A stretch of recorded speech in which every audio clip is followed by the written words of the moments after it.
doing just fine before I met you. I drink too much and that's Hi, an my issue. name is Katherine I'm Paredes, okay. and this is my audio journal about the risk and the failure. The first question is, do you think the failure is a positive thing? According to the DRA, is a beautiful, unexpected, and fatal event, or the fall or fall of something with a crash and break. We all avoid it, and most of us fear it. However, without failure, progress will be impossible. Life is full of success and failure, which make us analyze the facts from another perspective, allowing us greater learning and change. The important thing is to analyze failure, find out why, and start over. Each person must know their mistakes, correct them, and overcome them, proposing new strategies. Many things in life is learned after failure. Continuous success is impossible.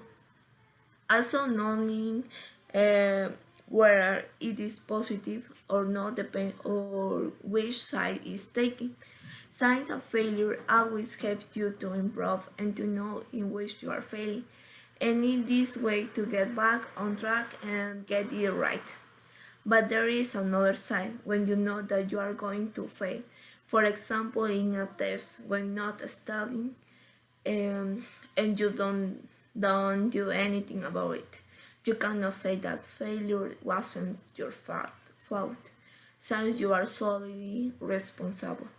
The person has become accustomed to this feeling and doesn't act for the better. And the second question is, what is the nature of risk? The nature of risk is given to certain chemicals in the brain, such as dopamine, which functions as a neurotransmitter in the central nervous system.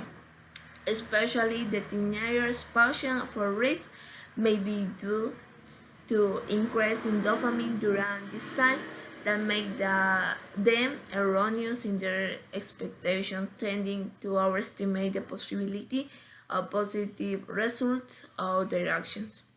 Regulates motivation and desires and make us repeat behavior that provides us with benefits or pleasure.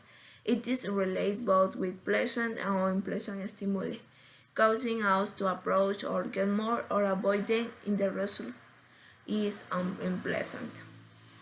Um, we think of dopamine like gasoline, says the neuropsychologist David Tal.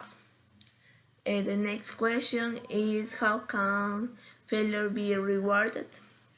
The best way to reward failure is to do it again, to try again.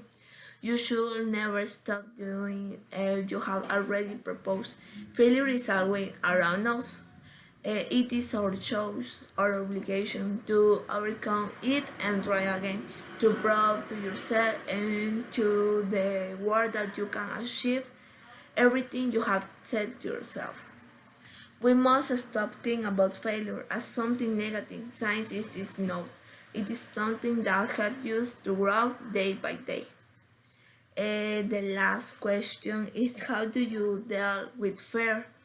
There are stress that everyone faces, but physical and over time. Adapting to fear is something that we must learn to do. There are three main tools you can use to deal with fear and anxiety. First, take control and accept. The main thing is to decide what you can do or what you can change to control a situation. If there is nothing you can do, then you have to find a way to accept it. The second fact is, stop thinking about negative things. If you are afraid, you are worried or anxious, pay attention to what you are thinking and ask yourself if thinking about it helps. And the next is, let yourself relax. When you are afraid or worried, your breathing changes. Practice breathing deeply. A fear can be weakness, but when you get rid of it, it can become your greatest strength. The fears will always be present, but that's what it is all about, facing them. Thanks.